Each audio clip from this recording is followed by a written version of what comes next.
Здравствуйте! В эфире «Вести недели», в студии Павел Демин. В актовом зале городской администрации состоялось очередное заседание собрания депутатов города Канаша 7-го созыва. Основным вопросом заседания были итоги конкурса на замещение должности главы администрации города Канаша, назначение на данную должность и заключение с ним контракта.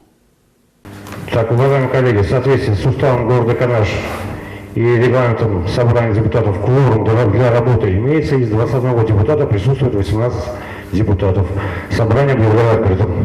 На повестке дня заседания собрания депутатов было 10 вопросов. Первые два о предоставлении конкурсной комиссии кандидатов на замещение должности главы администрации города по результатам конкурса и непосредственное назначение главы администрации на данную должность и подписание с ним контракта. С итогами конкурса депутатов ознакомил председатель комиссии, заместитель председателя Кабинета министров Чувашской Республики, министр экономического развития и имущественных отношений Чувашской Республики Дмитрий Краснов. Мы сегодня проводили заседание конкурсной комиссии на замещение должности главы администрации города Канаш Чувашской Республики.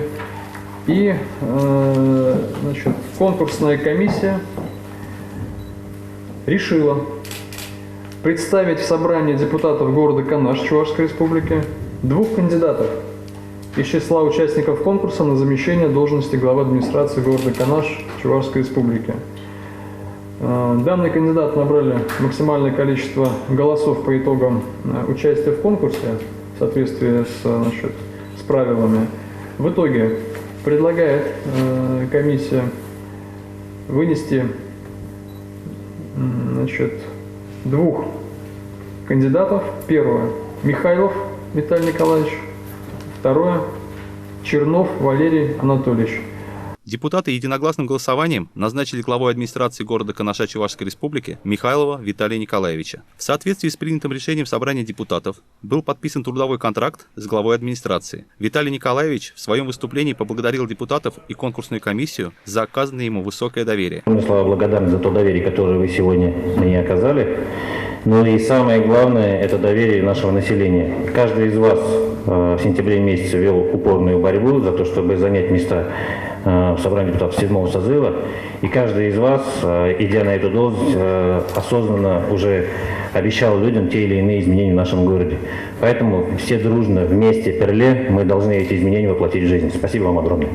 Продолжая работу заседания, депутаты рассмотрели еще 8 вопросов, утвердили регламент и план работы собрания депутатов города Канаша Чувашской Республики 7-го созыва, внесли изменения в бюджет города на 2020 и плановый период 2021 и 2022 годов.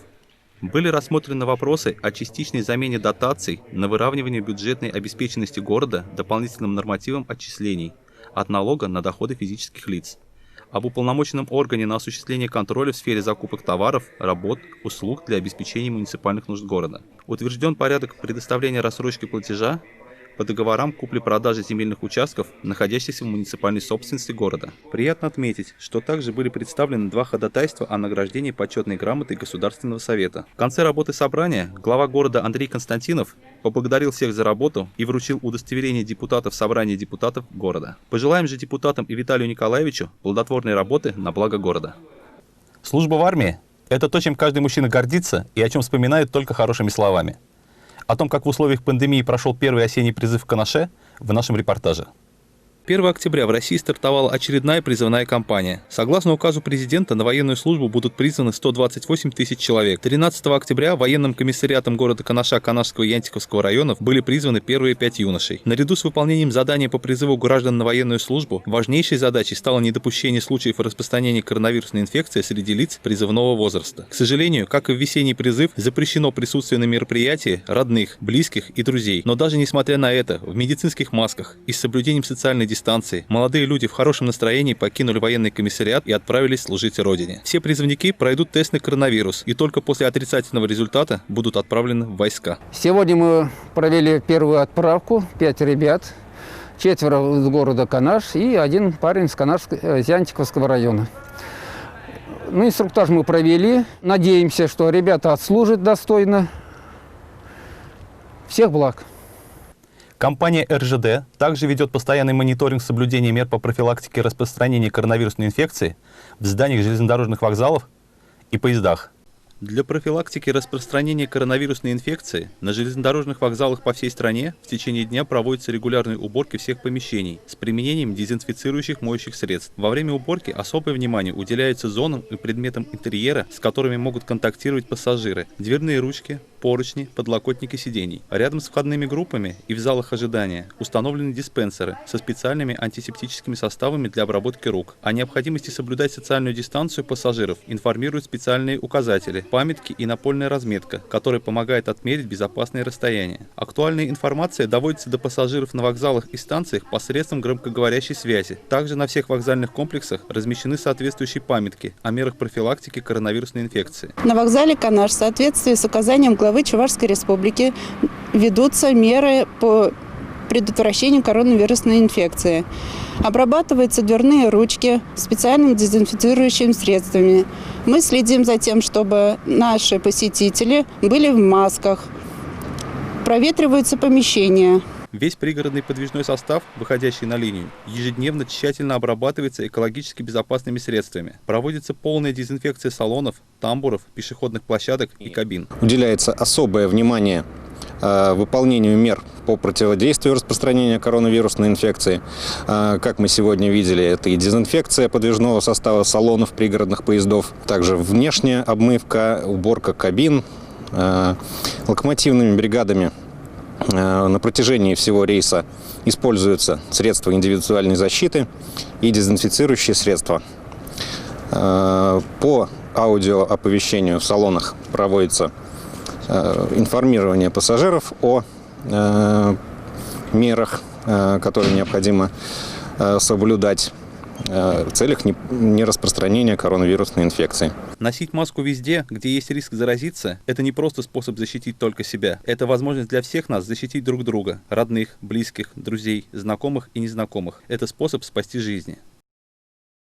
За последнее время у жителей города все больше вопросов к медицинским специалистам. Насколько тяжелая ситуация с ростом заболеваемости коронавирусом в Канаше? При какой температуре стоит обращаться в скорую помощь? И много других вопросов. Наш корреспондент Ирина Константинова встретилась с главным врачом Канашского межтерриториального медицинского центра.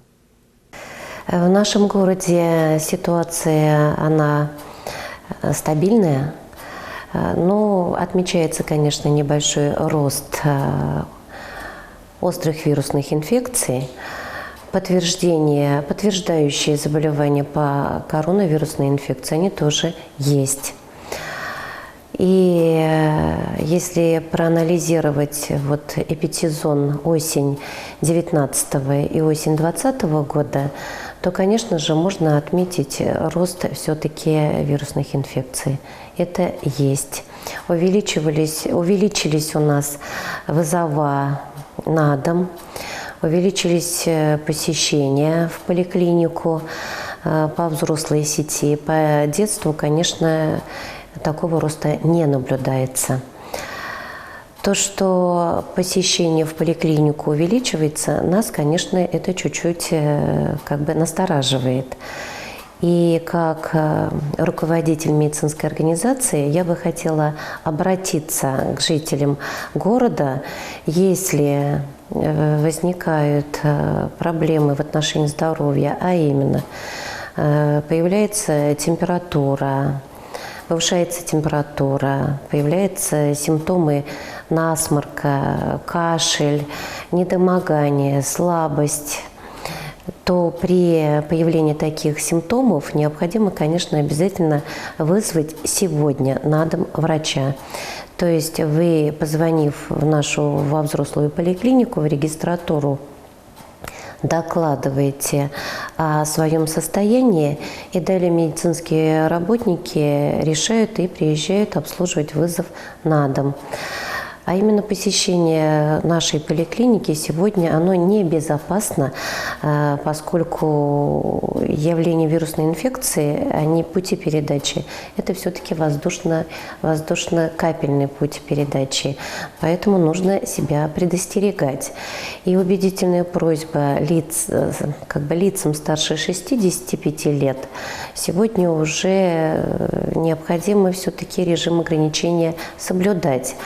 без надобности не выходить в те помещения, где скученность людей, нет необходимости призывать гостей.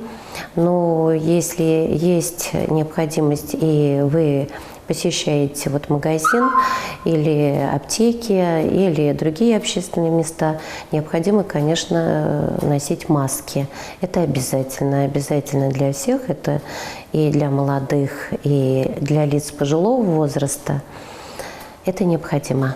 Центр, как обслуживал и ранее, по межрайонному принципу, то есть есть профили, которые оказываются по межрайонному принципу. Это жители Южного Куста обслуживаются по профилю неврология. То есть вы знаете, что недавно был у нас день профилактики инсульта, и мы проводили очень большие профилактические мероприятия. А для сведения я хотела бы сказать, чтобы каждый человек контролировал свое артериальное давление. При повышении обязательно консультацию у своего участкового доктора и получение рекомендаций по нормализации данной ситуации. И при возникновении симптомов, которые характеризует инсульт, это необходимо, конечно, обязательно вызывать скорую помощь. Я могу посоветовать 3 вопроса, которые можно задавать людям, у которых появились какие-нибудь причины. Первое – это попросить улыбнуться. То есть, если родственник говорит о том, что себя плохо чувствует, руки онемели, нужно просто попросить улыбнуться. Если все-таки улыбка получается кривая, то необходимо вызвать уже скорую медицинскую помощь. Следующее – просто спросить, заговорить с ними, спросить, как тебя зовут. Лица, у которых все-таки явление инсульта есть, то они даже иногда свое имя назвать не могут. И следующий вопрос – поднять обе руки. Если пациент страдает данным недугом, то обе руки сразу поднимать не сможет. И если есть 3 таких момента, которые нужно обязательно обратить внимание, и пациент об этом говорит, и вы наблюдаете, то есть это не медицинский работник, любой, даже дети на это обращают внимание. И первое, что нужно вызвать скорую помощь и поймать то время, за которым можно оказать медицинскую помощь и при этом не получить нехороший исход данного заболевания. Следующие профили у нас по хирургии, по межрайонному принципу, по травматологии, по кардиологии, и роддом оказывает медицинскую помощь жителям не только города Канаш, близлежащих районов тоже. Я своим сотрудникам, конечно, пожелаю беречь свое здоровье. Если оно будет крепкое, то они будут, конечно, такое же здоровье крепкое будет преподносить нашим жителям города Канаш. А всем жителям города Канаш я бы хотела вас попросить, чтобы вы, кроме того, что берегли себя очень серьезно, поменьше слушали те нехорошие информации, которые иногда не так влияют на психику, а здоровая психика – это уже залог здоровья. И при возникновении разных симптомов все-таки вызывать доктора, проконсультироваться и своевременно начать лечение, чем самим подойти в аптеку, купить лекарства и заниматься самолечением. Нужно обязательно все-таки вызывать своих докторов на дом, проконсультироваться по телефону, это возможно, и далее уже вместе решать все проблемы, которые возникают в отношении охраны здоровья. Будьте все здоровы! В студии был Павел Демин. Берегите себя и своих близких. До скорых встреч!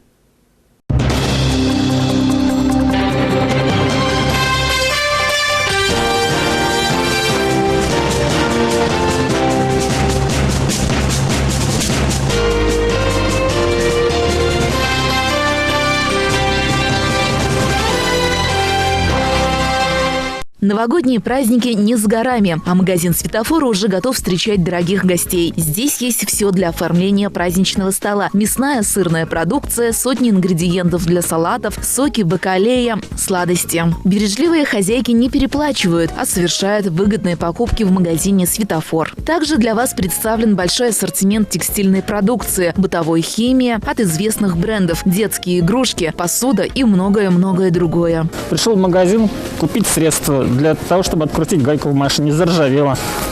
И вот хорошее недорогое средство нашел в магазине «Светофоре». Приходите в магазин «Светофор», здесь все есть и даже больше. Среди посетителей магазина есть традиция закупаться впрок. Так и деньги экономятся, да и времени для близких остается больше. Покупаю для птицы корма и для мытья посуды. Стиральные порошки дешевые. В сравнении с другими магазинами всегда мне нравится сюда приехать и покупать, потому дешевые. Дешевле и по моим карманам.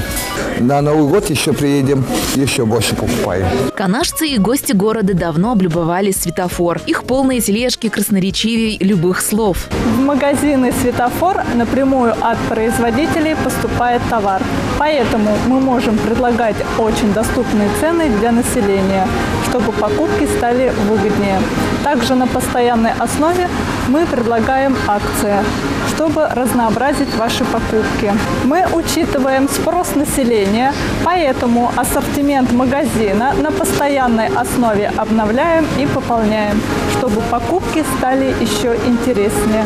Не упустите возможность приобрести новогодние сладкие подарки по выгодным ценам, и ваш малыш непременно останется доволен. Я захожу почти каждый день после работы, а сегодня выходной, собралась с дочкой. Очень нравится, цены не такие дорогие, на выбор все есть. Наша семья посещает часто магазин «Светофор». Впереди новогодние праздники, мы для детей тоже новогодние подарки присмотрели. Стоит отметить, что вся продукция в магазине самая свежая. Поступивший товар сразу же выкладывается на полке, а не залеживается на складах. Приходите за умными покупками и экономьте вместе с нами. Будем рады вас видеть.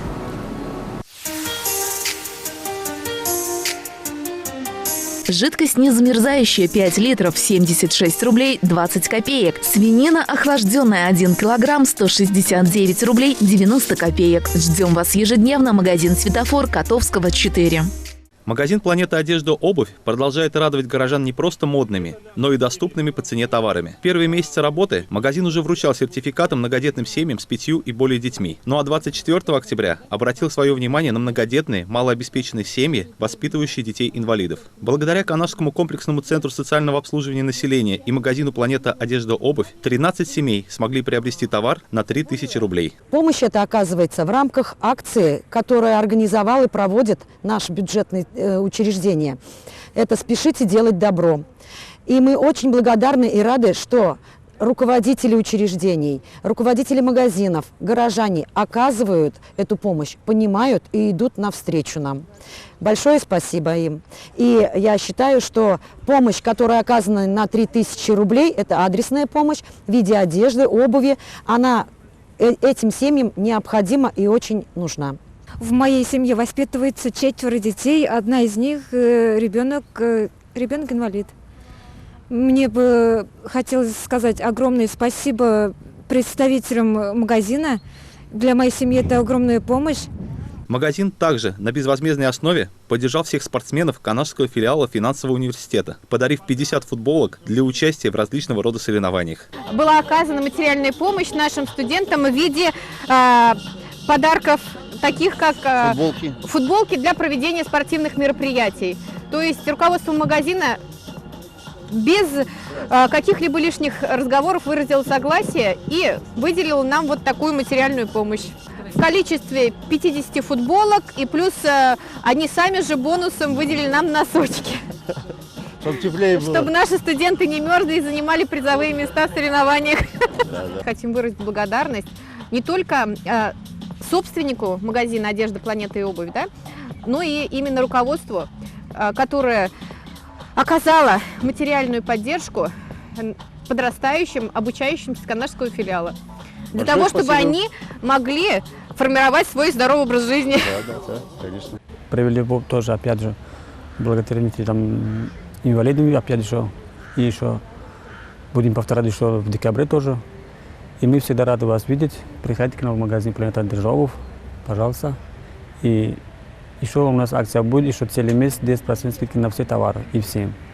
Ну и уже по сложившейся традиции всех гостей магазина встречал вкуснейший плов от Махмуда, который не оставил равнодушными ни детей, ни взрослых. Вечером состоялось вручение подарков от магазина. Среди подарков было 2 телевизора, газовая плита, стиральная машинка, спутниковая антенна, мягкие игрушки и многое другое. Спасибо «Планета Магазин», конечно, за такой хороший, прекрасный подарочек. Как раз, кстати, не ожидала такого приза. Такого сюрприза не ожидала. Спасибо большое. Ну что хочу пожелать. Приходите в магазин «Планета Обувь». Делали хорошие покупки, получили приз. Очень рады. Ну а главным подарком стал холодильник, доставшийся Лире Евграфовой. Мы проходили мимо, увидели магазин, зашли и закупились. Вот и так каждый день понемножку, там каждую неделю начали заходить, закупаться. Приходите, закупайтесь и выигрывайте. Всем удачи! Магазин «Планета Одежда Обувь» приглашает всех желающих за покупками. И помните, в ближайший месяц 10% скидка на весь товар в чеке. Магазин находится по адресу улица Комсомольская, 54А.